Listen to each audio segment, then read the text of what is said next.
Next up, delighted to welcome back our preeminent guest speaker who opened up the conference for us yesterday. So Jeffrey Tucker, for those of you who enjoyed it yesterday, obviously a very interesting and stimulating conversation that we've had with him. And for those of you who didn't catch Jeffrey yesterday, Jeffrey is a leading commentator on Bitcoin and a very experienced economic educator.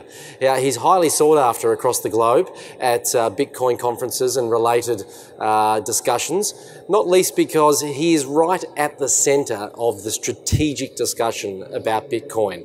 The strategic discussion of what is it, where's it going, what could it become, what are the implications for commerce, for society, for culture, for human behaviour, and the way our world works. So we're delighted that Jeffrey has time to be able to join us again today as our last speaker for the conference before we move to another panel discussion that he'll be involved in.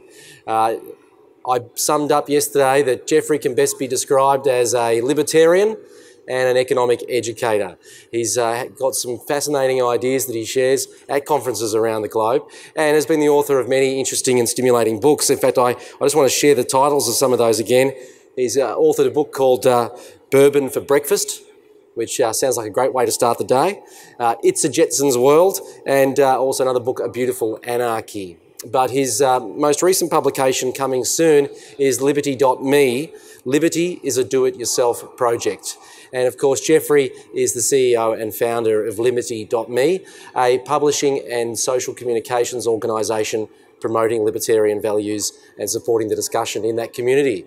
We're delighted to have him here all the way from North America. Please join me in welcoming again Mr. Jeffrey Tucker. Well, it's very good to be here. Thank you so much. I'm glad to have another chance to address you. Last time I used up 90 minutes. I surely won't do that this time, although who knows. So today I would like to talk about three general areas. One is the history of money and how Bitcoin relates to that. I think this is a very important discussion because money is being reinvented in our times right now, right before our eyes, in a way that nobody ever expected could possibly happen. Certainly not 5 years ago, 10 years ago. Unthinkable, incredible. So I want to kind of discuss a little bit about what happened to money and why it needs to be reinvented, a little bit about the history of the Federal Reserve. And then also talk about what Bitcoin means in terms of monetary policy. This is a very important consideration. There's a huge industry out there of bankers and academics and economists who are totally dedicated to trying to figure out how to scientifically manage the nation's money policy. Under Bitcoin, I mean, nobody's in charge. So it's a very different kind of system. And then I'd like to end with some practical tips on using Bitcoin and where I think it's going to go into the future. So let me first begin with going back 100 years. Actually, let me go back a little bit further. Back to the 1870s. This is a period, and I can't speak to Australia's experience, but certainly for Europe and the United States, when there was a global gold standard that was implemented right after the Civil War. All the world's currencies were more or less rooted in gold. You could go to your local bank and convert your piece of paper into gold. In fact, your piece of paper was not money, it was a money substitute. This is a hugely important distinction. Money was the hard stuff. It was the silver, it was the gold, it was the precious metal. Everything else that represented money was a money substitute. Now, why are money substitutes necessary at all? Why couldn't we just go around carrying gold and silver and spinning real money? Well, the reason is that gold and silver have weight, and they take up space, and nobody wants to drag around gold bars for large transactions. This is the reason why banks came about in the first place. There are two general functions of banking. The first one is to accept deposits and give out loans. It's called loan banking. The second great function of banking is warehousing. Warehousing was actually the first real function that led to modern banking. You take your gold bars into the bank and say, here, store these for me. Give me a ticket that says you have them. And then you can go out and spend those tickets as if they're money. That's also called fiduciary media. In any case, it's not money, it's a money substitute. That's a hugely important difference. Well, what happened in the early period of banking history is that, of course, banks began to understand that if they had enough gold to redeem the paper tickets at any one time, enough so that whatever depositors happened to show up that day, then that would be enough to keep them solvent. So it became very permissible and possible and actually legal under many governments around the world for banks that are accepting gold for warehousing to actually lend out more than they could actually back up, or issue as demand deposits or money substitutes more than they could actually back up at any one time. So if all the depositors arrived at the same time, they would be insolvent, but that never happened. They played probabilities, guessed how many people would be drawing down on their gold supplies at any one time, and were able to expand money and expand money. Now, what this caused, of course, and we're talking about a system that lasted up into the late 19th century. What this caused was a series of runs and financial panics, of course, because once the rumor gets out that the bank doesn't have enough gold to back up all the deposits, then you get depositors starting to panic, show up at the bank just to make sure and check. The rumor begins to spread, and then you get a run, and the bank goes belly up. Banks used to cooperate one with each other to make sure this didn't happen, so that they would run gold from one bank to the next to make sure that the runs wouldn't happen and the general confidence would stay alive. The system is actually inherently unstable because it depends fundamentally on generating a kind of public confidence in a system that's ultimately insolvent under a crisis-like situation. So banks have always been a little bit hysterical about keeping everybody really confident about their operations. This is why banks have historically tended to be architecturally based in these kind of Romanesque style, or with huge pillars, looking incredibly sound, and filled with integrity. And bankers are always dressed, in the highest possible clothing. And the old movies wore top hats, and just somehow looking like the pillars of integrity. There's all an attempt to kind of keep public confidence high in the system, because if the confidence ever lagged, then the whole system would go bankrupt. Well, the other thing that banks did in exchange for letting governments permit them to essentially engage in what's a fraudulent activity, issuing more paper tickets for the gold than they actually had, was that they promised to bail out the governments too, and hold the debt of governments in the event that the public is unwilling to hold them. So that way governments could depend on the banks to fund government's operations when they couldn't collect it in taxes. They essentially became bond dealers for the government. And that's what's going on all the way to today. This is a long process. It goes back, in fact, 100 years, but it came to be practiced most substantially in the late 19th century. Governments and banks working together to run basically, large financial racketeering operations that were legally protected from any kind of market-based competition or pressure. So in the United States, there was a gigantic banking panic in 1906, and it led to the failure of many banks and a loss of public confidence in the system. And the gold standard came under pressure. The gold standard was not perfect because of the existence of things like bimetallism. They had tied relationships between gold and silver were fixed. Too many banks were running insolvent. Nonetheless, the system came under increasing pressure, so there was a tremendous desire on the part of the largest banks in the US to come together to create a consolidated system that was finally protected by the federal government once and for all. And this system was called the Federal Reserve. The Federal Reserve is basically a cartel of banks that agreed that they would live at your expense no matter what. And governments went along with this because governments wanted the money. They knew they couldn't collect all the money they needed through taxes, so they were able to get it through the Federal Reserve System. The very first thing that happened after the Federal Reserve was founded, of course, is a little war called World War I, right? Probably never would have happened in absence of the central bank. Central bank made it possible, allowed them to run massive amounts of debt and guarantee government's debts. In the US, it was really bad, but in Europe, it was much, much worse. The central banks funded the first total war, a war that involved all civilians and involved all countries in the world, most all countries in the world. Would not have been possible without the central bank. In fact, probably the desire to fund that war was a major reason why there had to be a central bank. Governments wanted to grow. They couldn't tax their citizens because people would have protested, so they found another way to raise revenue, namely through banking. But around the Federal Reserve, there also grew up a scientific establishment. And this scientific establishment imagined that they could somehow manage monetary policy with scientific precision in a way that kept inflation at its lowest possible point, kept unemployment really low, and caused the economy to grow. And even to this day, the Fed has this mandate. You know, our monetary policy is going to be devoted to low inflation, full employment, defined arbitrarily as like 6%, and keep the economy on a growth path. That's the goal of the Federal Reserve. They're going to use monetary science to do it. So in the first great period of the Federal Reserve, which I would define as being basically from about 1913 to 1929, we saw a consolidation, or rather accumulation of powers on the part of the Federal Reserve. It used to be in New York, eventually moved to Washington, its natural home, because it is, after all, a government agency. And the power of the Fed grew and grew and grew, and money expanded and expanded. All throughout the Roaring '20s, for example, we call them the Roaring '20s because there was a boom in all industries. It was fueled by the Federal Reserve. But eventually, every boom turns to bust. You can't sustain an artificial boom. And why is that? Because economic growth has to be based on real wealth. It can't be based on paper tickets.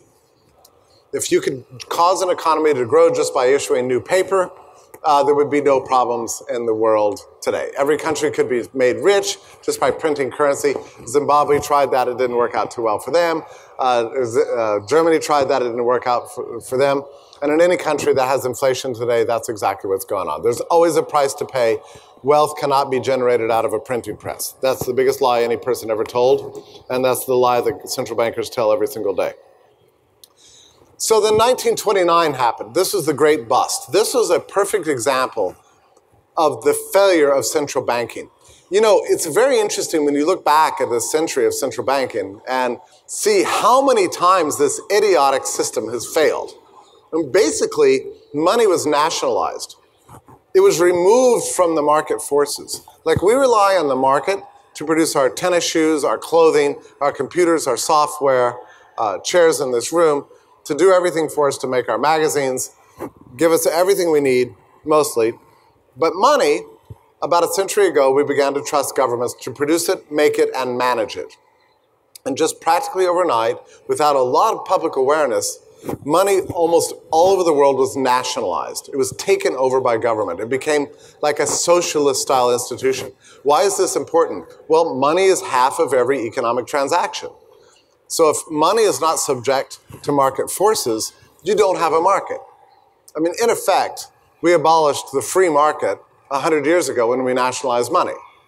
We just didn't notice that we had done that. And anytime you put government in charge of anything, I'm presuming this is probably true in Australia. I'm assuming that government-run services don't run as well as private sector services. Am I more or less right about that? Okay. I mean, I'm just extrapolating from my own experience here in the US, but it's probably worse in the US. Anytime government takes over anything, here's what happens. It stops improving. That's the number one thing. There's no advancement anymore. Things stop getting better. Like, we're used to things improving. You know, our cell phones are more or less improving all the time. The cell phone became the smartphone, became, you know, basically a computer distributing millions of apps. It's been a beautiful thing to watch the improvement that takes place. And in every area of the market, you see competition driving towards improvement. But when government takes over something, it stops. It just freezes in place. Like if you go to a socialist economy like Cuba today, it's very strange because it looks like it's the 1950s. There's been essentially no change since the 1950s. I mean, all the cars are old and, you know, and it was that way in Russia too. Well, it's been that way with money. Essentially, when government nationalized money 100 years ago, things stopped improving. It stopped keeping up with the times.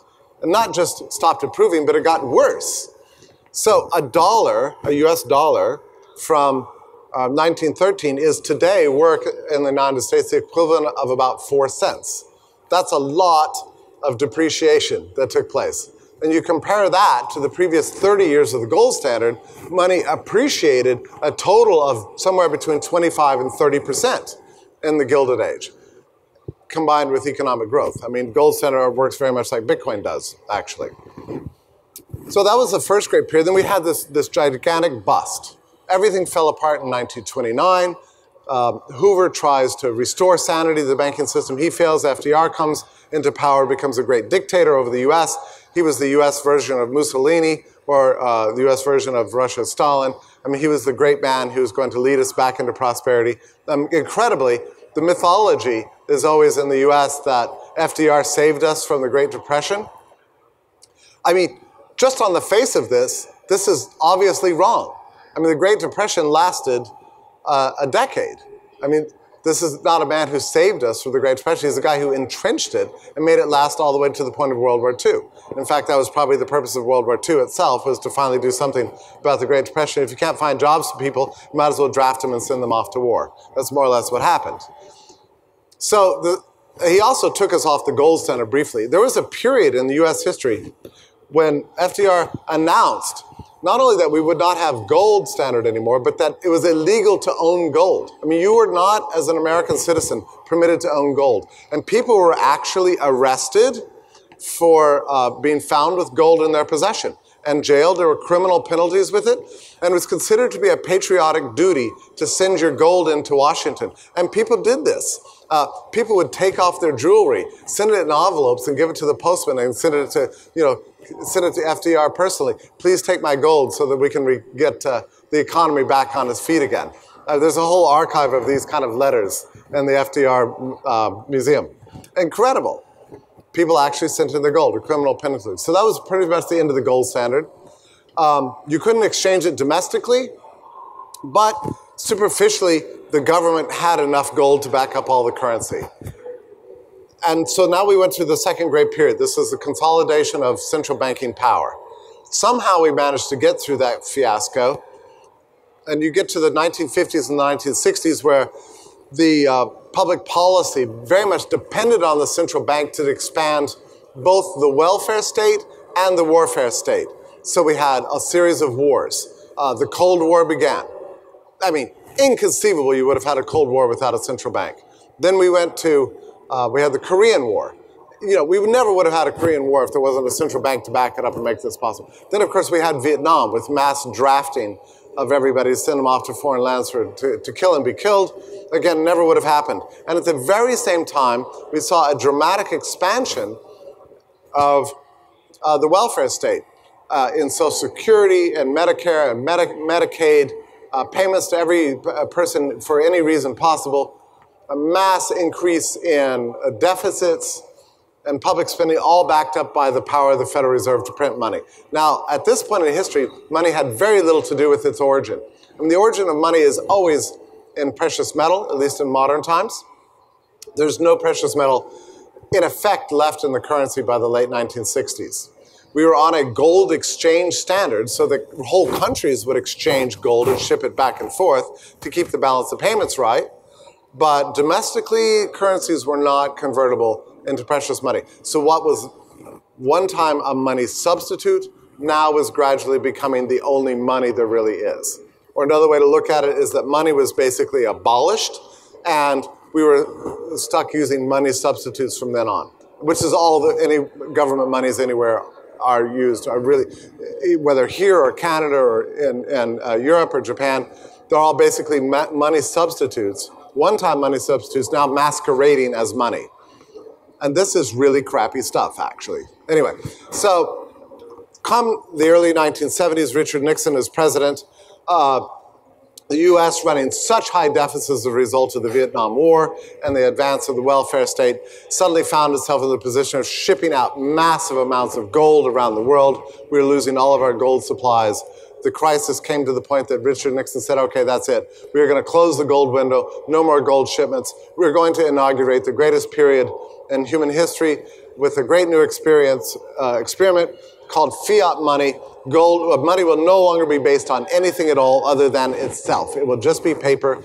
And this is, all my advisors tell me, this is the best, most scientific system. We're going to have low inflation, full employment, and massive economic growth. Within about 5 years, unemployment had reached the highest level it had since World War II. Inflation was roaring to the point that he had to put in price and wage controls, and we had a massive recession. So all three of the promises were broken, completely wrong. Scientific monetary management believed that the way to cure high unemployment was by pushing up inflation. So the higher the inflation, the lower the unemployment. So you could always cure high unemployment by generating more inflation. You could reduce inflation, but that would cause unemployment to rise. That was the Keynesian system. Well, come 1976, we had a thing called stagflation, which is the simultaneous occurrence of both high inflation and high unemployment. You're a central planner, you're running monetary policy. What do you do under those conditions? Essentially, the machine stopped working. Slow growth, high unemployment, high inflation, monetary policy is now completely broken down. Well, it took Paul Volcker, who was the Fed chairman of the late 1970s. There was virtually a revolution, actually, in the US and many other places in the world as a result of high inflation. We had 13, 14, 15%. American savings were utterly gutted. The American family life totally changed. In the old days, a family only needed to have one person working to have a good standard of living.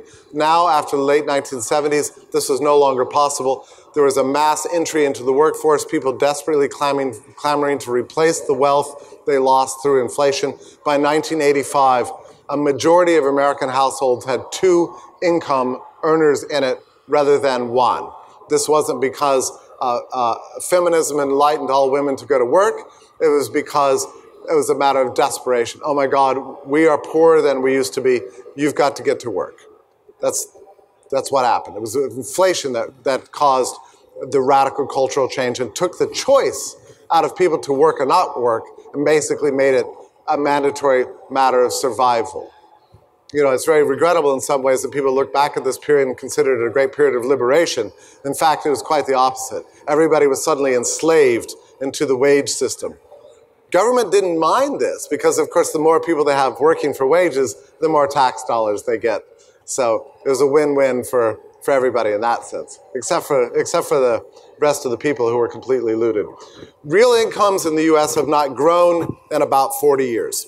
And this is mostly because of the beautiful system that Richard Nixon imposed on us. By early 1980s, the US deregulated the financial system. And from that point on, the banking system as such stopped being as important as it used to be, and now we have a thing called the shadow banking system that is mightily important. It does the majority of the bond business for the federal government, holds most of the inflation that the Fed engages in right now goes not to the banking system, but to the shadow banking system. Everybody's lost complete control of who owns what. Nobody knows what the money supply is anymore. It's anybody's guess what the hell is going on. It's a complete confusion. Monetary policy is essentially impossible now. The Federal Reserve may want to keep the money base expanding at 3 or 4% per year, but it's incapable of doing that. It controls maybe perhaps 10% of the money stock. The rest of it is controlled entirely by depositor behavior and spending. Now we have to fast forward now to what I consider to be the great moment of complete monetary breakdown, and that would have been 2008. This is a system now that's not quite 100 years old. It's about to be 100 years old, but it's completely broken apart. We've seen failure after failure after failure for a century of mismanagement. 2008 comes, and the whole system virtually blows up and falls apart. And all because a few house prices declined. I mean, it was a little bit absurd. Banks were holding mortgage-backed securities. They had rebundled a bunch of mortgages that were not tested for their risk level default, shoved them out. They became securitized, and we saw massive, massive asset inflation.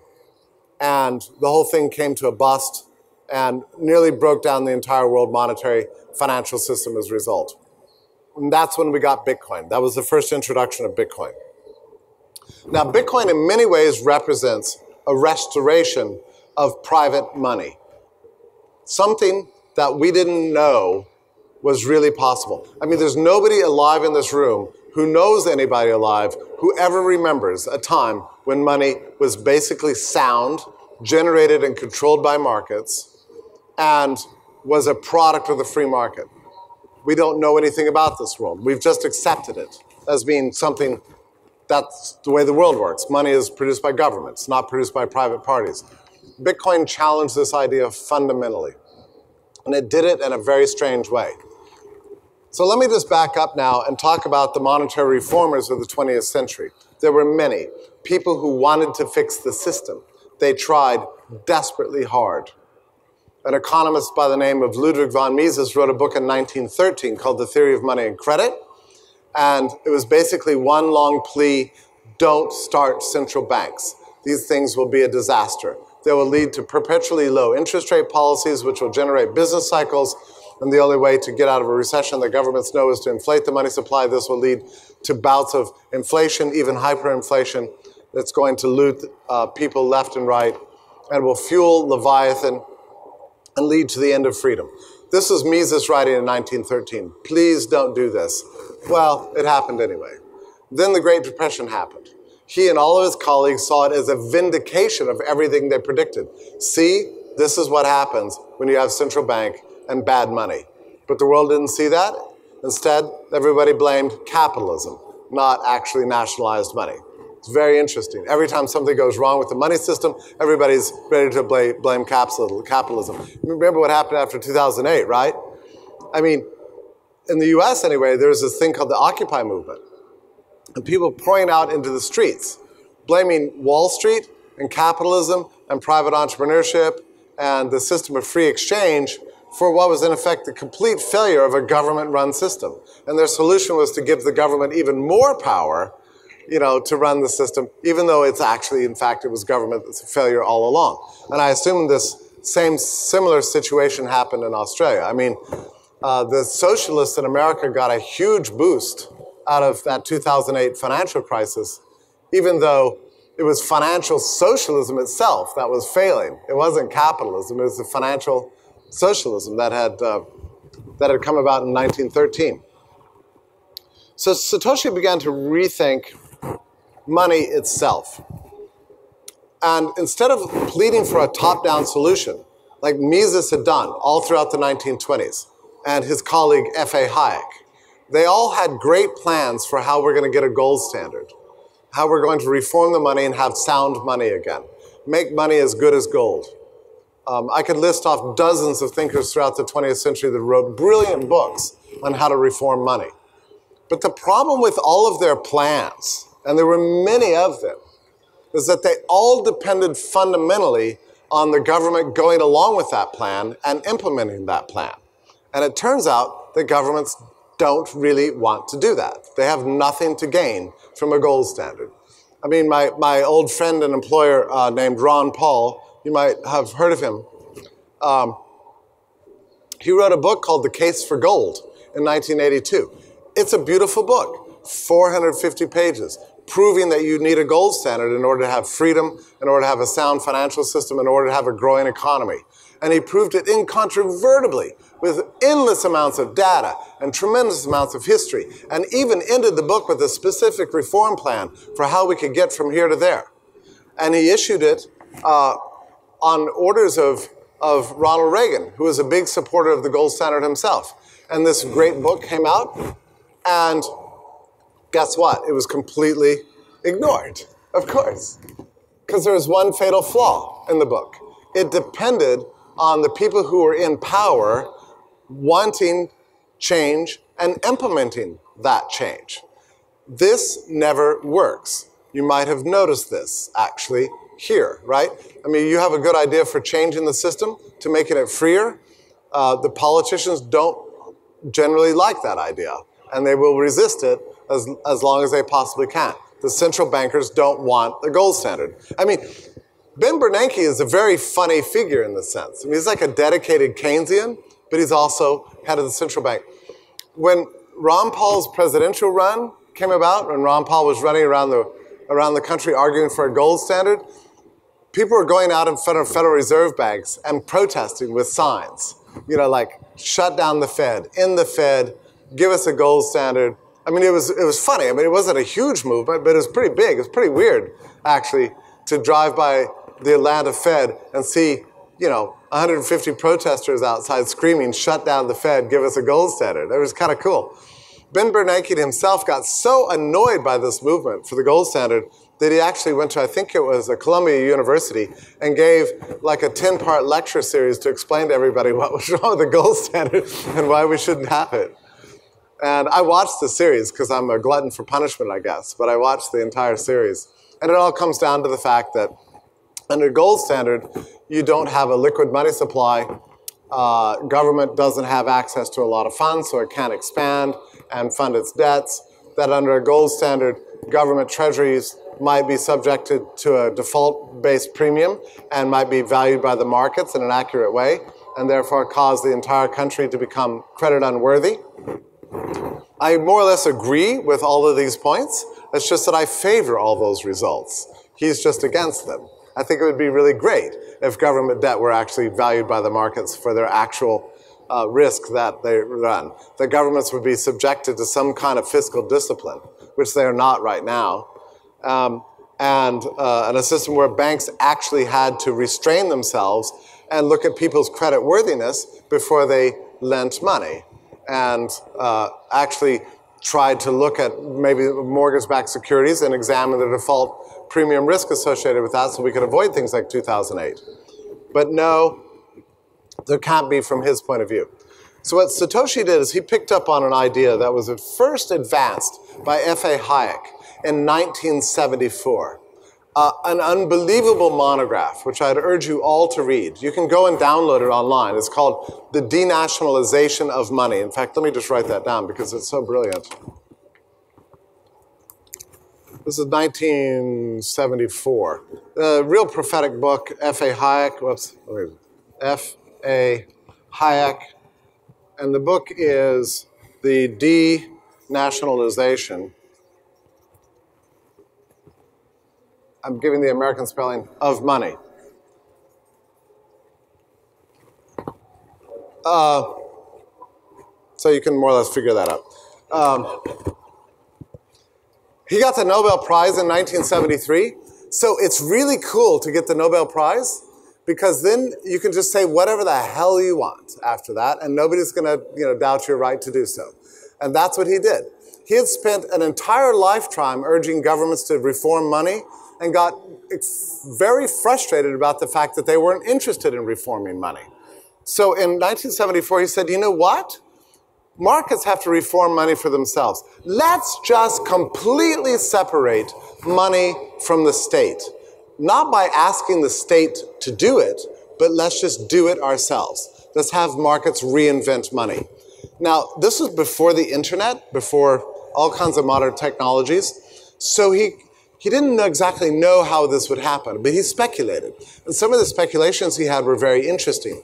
Already he started seeing financial markets trading in index-based commodities. What he suggested is that we get a commodity, a basket of commodities that would include various resources and it could be any kind of commodities, and fix that basket with certain quantities of certain commodities and run an index number and watch the price of this index number going up and down, and then base a money you could have futures markets in this thing, and that this index number itself would become a securitized commodity and would be in large enough demand itself to become a tradable currency. Very interesting because he's sort of anticipating mortgage-backed securities in the way they began to trade, but he imagined that you could do the same thing and create a separate money. I mean, this never happened, and it probably won't happen now that we have cryptography and all the rest of it, but it's a very interesting sort of creative solution to the problem of how do you invent private money. Another way to invent private money is just by starting to trade gold and silver, actually. And there were several people who tried to follow up on this idea. All throughout the 1980s and the 1990s, they started new monetary systems in the US, purely private systems based on silver and based on gold. and platinum and some other metals. Most of them were, I hate to say it, shut down entirely as criminal enterprises. The government doesn't like competition. That's a serious problem. And my friend Bernard von Nothaus, who's one of the most interesting and innovative monetary entrepreneurs in the last quarter of the 20th century, came up with a thing called the Liberty Dollar, which was actually a dollar that was traded, that was based in silver. He didn't think there was anything wrong with calling his currency a dollar, because after all, the dollar doesn't belong to the US, does it? I mean, there's many dollars in the world. I'm using dollars all over Australia. You can use them all over Canada. And the dollar has a long, deep history.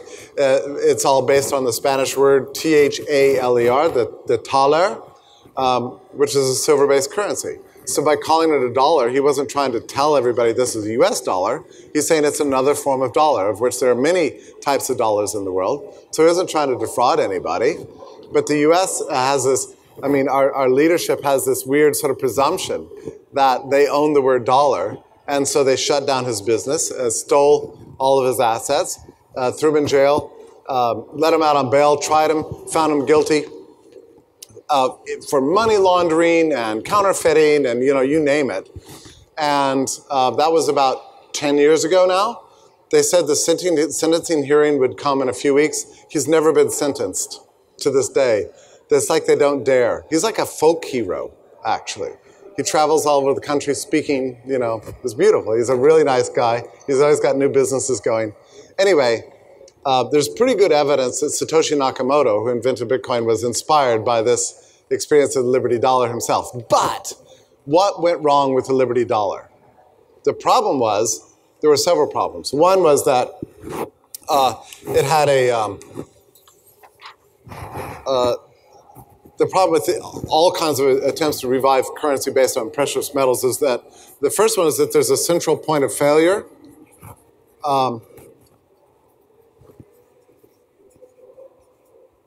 Namely, that this is a private business, and if you could shut down that one business, you would shut down the new currency. This is a serious problem. You can't have a single point of failure living in a world of Leviathan that's going to protect its currency no matter what. You have to distribute the power of any currency. So what Bitcoin promises, instead of a central point of failure, is a beautiful distributed network where there's no central point. Bitcoin is not a company, it's not a firm, it's a protocol that lives all over the world. So there's no central point of failure. The second thing is that, of course, the problem with Nothaus's system is that it was physical. The government's much more capable of ruling a physical world than it is a digital world. As long as it's physical, they can always go in with guns and tanks and take the stuff, and your whole thing system ends. What Satoshi did, instead of having a physical commodity, he created a digital commodity that cannot be so easily confiscated. I mean, even to this day, Ross Ulbricht, who's in jail right now, the alleged founder of the Silk Road, they cannot get at his Bitcoin. I mean, they keep trying to get him, and they still don't. He probably has a couple 100,000 Bitcoin. They still can't get it, and they never will. What else? Thirdly, the problem with Nothaus's system is that it was managed essentially by one person or one mind. And I'm sorry to say that no one person is smart enough to manage a monetary system. You need many, many people involved in an open source system. So what Satoshi did is he subjected the Bitcoin protocol to an open source protocol, invited all the world developers in to assist in improving that. And anyway, it needs to be improved, and that's in fact happened. I mean, he released his protocol in January of 2009. Essentially, 75% of his code has been replaced by other developers who had better ideas, and that will be an ongoing process. One of the most exciting things to me is that a year after Bitcoin really achieved a great deal of prominence in the world economy, we now have this thriving industry of altcoins, which is just great. It's like every niche interest has to have its own coin. They're reproducing the protocol from Litecoin, adjusting it and tweaking it in various ways. It's very exciting to me because you see people's political values coming through in their choice of altcoins that they like. I think last night I met somebody who's a Purecoin. Are you a Purecoin miner? A Purecoin miner has a certain kind of value system that's got a different system of stakeholders, proof of work, a different proof of work system than Bitcoin, and it suggests a certain sort of political value, a world outlook.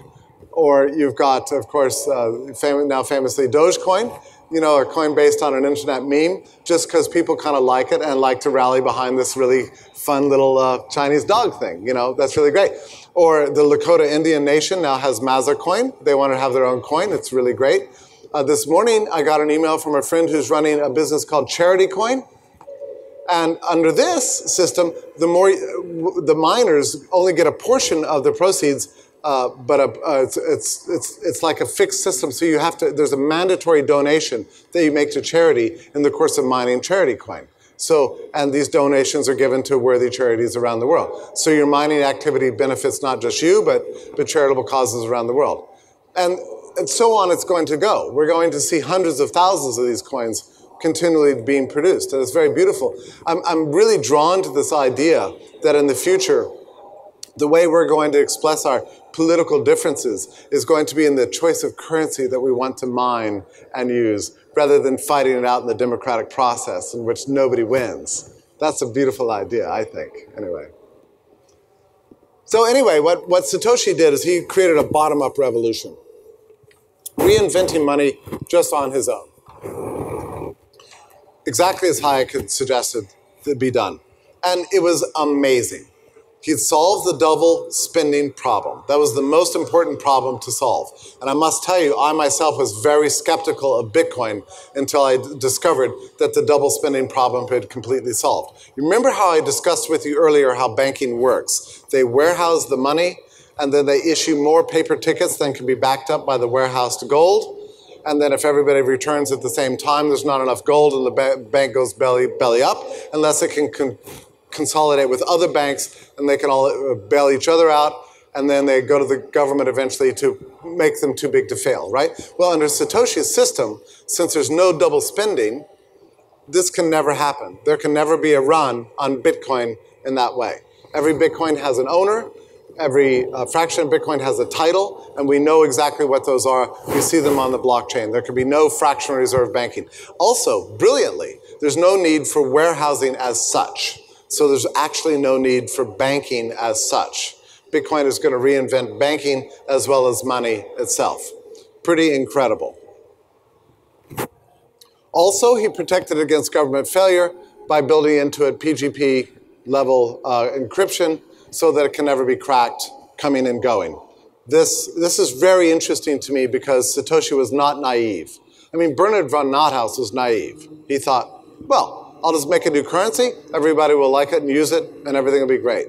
Well, we live in an age of Leviathan. Satoshi was very aware of this. That's also why he continues to be anonymous, right?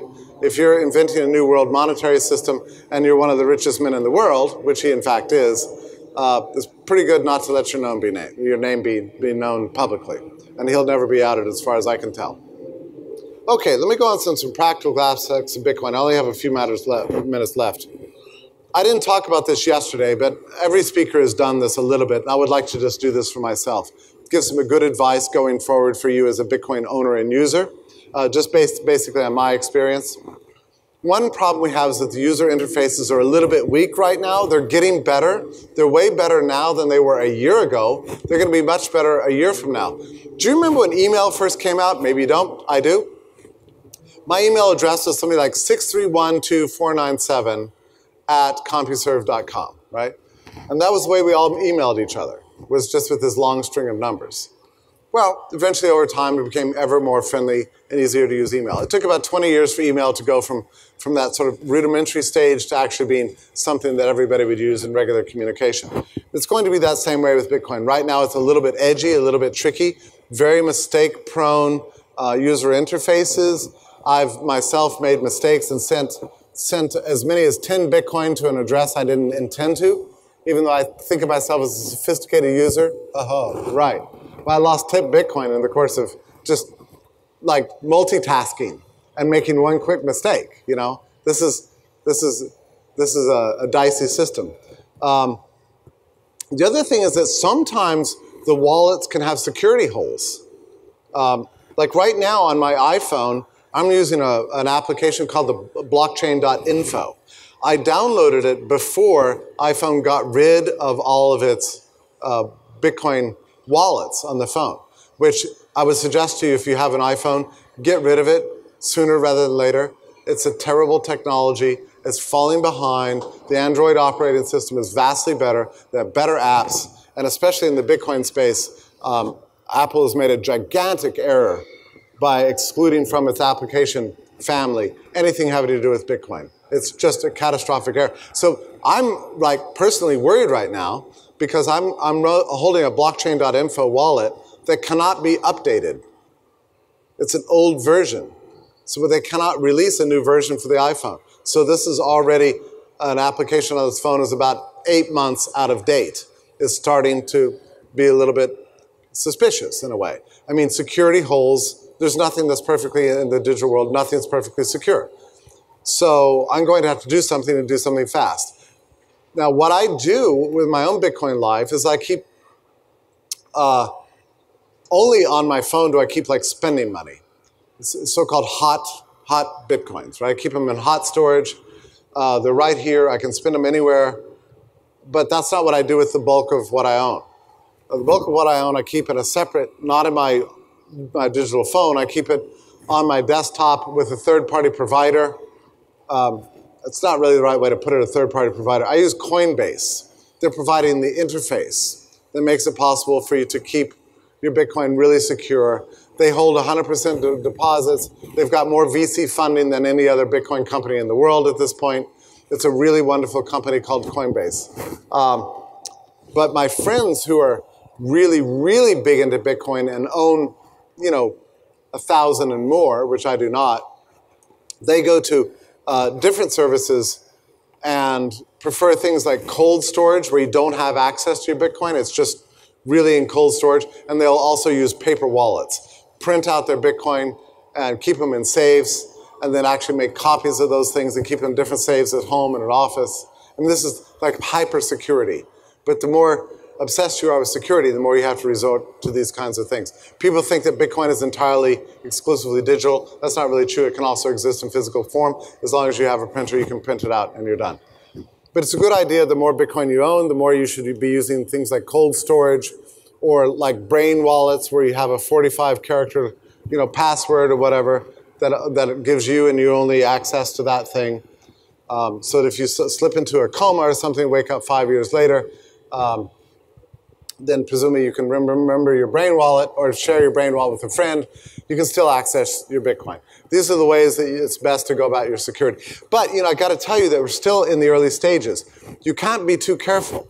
And this is why I don't recommend Bitcoin for like my mother, okay? My mother has a terrible time sending me pictures on email. Right? She's only recently learned to post on Facebook, which I very much regret, actually, because she's on my Facebook account all the time, saying silly things like, son, what are you doing? Like that. Do you think I could block my mom? Is that allowed? I don't know. Anyway, you can't, no. So I would not recommend Bitcoin for my mother. It's just a mistake. It's not ready for mainstream use yet. I don't believe that we're ready for that. This. How long is it going to be? It might be 5 years. It might be 10 years. Actually, I think it's going to be sooner than that. I think it's going to be more like 2 years. When I think about how much the market has changed in the last year, I mean, a year ago there was Litecoin and a couple of other altcoins, but none others. Now there are tens of thousands. The market cap of Bitcoin is just, through the roof. The rate of adoption of downloadable wallets is on exponential rise right now. It's incredible when you look at the data. The level of spending, opportunities to spend Bitcoin are increasing all the time. Thousands and thousands of new businesses open up all the time. I go to trade shows in the U.S. I was at one in Austin, Texas recently that probably had 300 to 400 exhibitors there in the Bitcoin space. Most of those companies didn't even exist 12 months ago. So this is happening not just in the US, but all over the world too. Well, let me conclude with some speculations of what we're looking at. Obviously, I believe that Bitcoin is going to outcompete national monies, and it already has. It's just a superior technology in every single respect. Transferring real property with real values, peer-to-peer around the world at virtually zero price and after only a couple of seconds with absolute security and anonymity. That is extremely cool and so much better than any system that government monies allow. And forget modern payment systems, none of them are anywhere close to being as good as Bitcoin. I mean, it's so much better. Yes, there's a network effect with national monies, but how do you break a network effect? You create something much better. Back in the old days, we talked about this yesterday on the panel, people believed that Windows operating system would last forever. It didn't. It was eventually killed by Linux. I mean, Lori's over there right now using a little Chromebook based on a Chrome browser running on a Linux system. Costs $250, works better than any Windows machine I've ever used, all right? So that's how you break a network effect. You make a better product. Bitcoin is so much better than national monies on every front that there's no way it can be stopped. And this goes for all altcoins too. It will not be held back. Governments can slow it down, and they will, and they are, but they will not stop this revolution. So what happens now? I mean, what happens if a sizable portion of people in the world economy start dealing peer-to-peer on a global basis in a currency that's not made by any government? And this advances and advances and advances. What happens to national currency under these conditions? I mean, we've never been here before. We have no experience in this world. We have nothing we can look back and go, oh, okay, yeah, we know what's going to happen. We don't know. So we can only speculate. I would speculate, for one thing, that monetary policy, as traditionally conducted around the world in nations, is no longer going to have any kind of effect on macroeconomic trends. None whatsoever. It's going to be increasingly irrelevant. It's very funny to me. Recently, Janet Yellen took charge of the Federal Reserve, and she strutted around that stage like she was the most powerful woman in the world. You know, it's just not true. She's not nearly as powerful as Ben Bernanke was before 2008. And even before him, he had already lost his power after financial deregulation. The last truly powerful Federal Reserve official was Paul Volcker. They've been losing power ever since. Janet Yellen, within 2 or 3 years, is going to be an irrelevant figure. She can push and pull, yank levers this way and that way, but ultimately, she's not going to be able to control much of anything. The system runs itself outside of her control. And I can demonstrate that through a variety of statistics to show you that that's true. So national monetary policy will no longer matter. Of course, governments are always and everywhere going to insist on payment of taxes in their own currencies.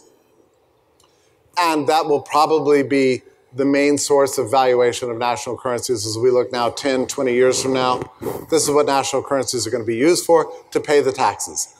It'll be like in the Roman times when somebody handed a coin to Jesus and said, who does this belong to? And he looked at it and said, whose head is on it? You know, give that to Caesar, it belongs to Caesar. It's going to be the same way with national monies. You know, if it's got a politician's head on it, you know who it belongs to. And that's it. Otherwise, world transactions are going to be taking place in Bitcoin. Combine that with the new reality of 3D printing and the possibility of bypassing all kind of national regulations on product availabilities and even the physical world migrating to a digital space.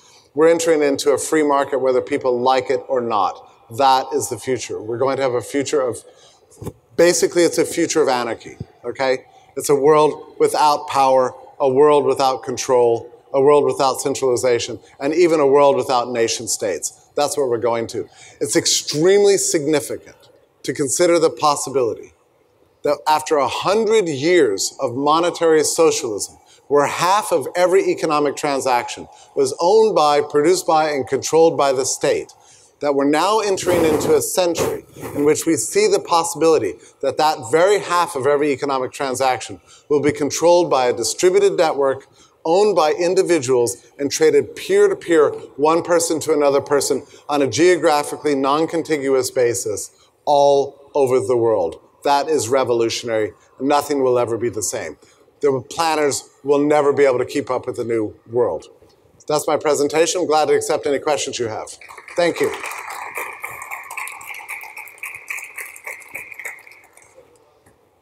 So Jeffrey Tucker will be joining us on the panel in just a moment, but let's just take a few questions now, Jeffrey, and then we'll have a break and then on to our panel.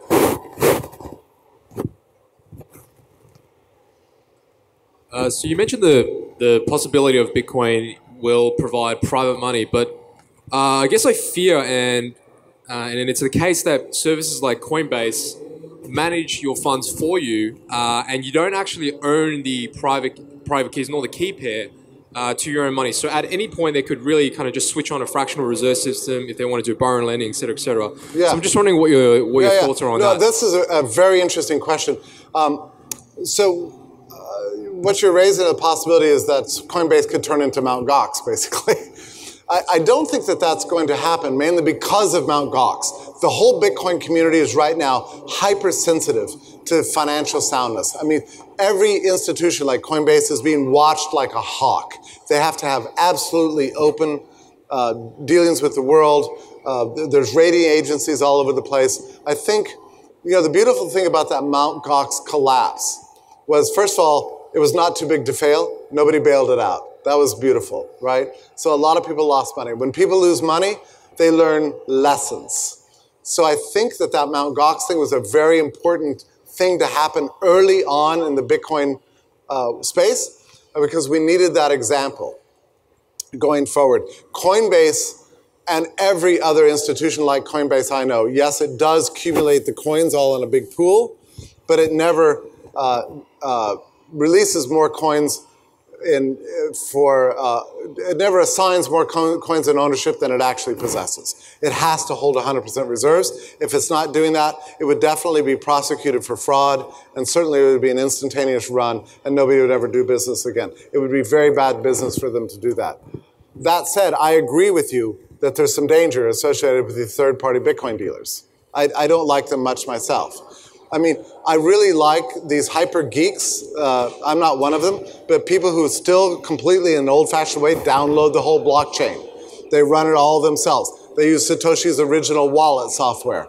They keep paper wallets in their safes. I love this. This is great. This is the ultimate anarchist way to do Bitcoin. I mean, it takes a lot of time, a lot of intelligence, and a lot of obsessive fanaticism, but it can be done. For my part, I'm a little lazy. I'd rather have an account at Coinbase. But the other thing to keep doing, which I think is really fun, you should transfer your Bitcoin from wallet to wallet all the time. Send it from one service to another. Move services. It's easy to do with Bitcoin. It's just a couple of clicks.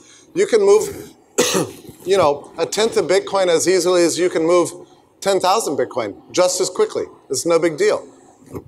Keep them moving if you start worrying about the institutions. And for heaven's sake, if you start hearing bad rumors about the company you're dealing with, get out.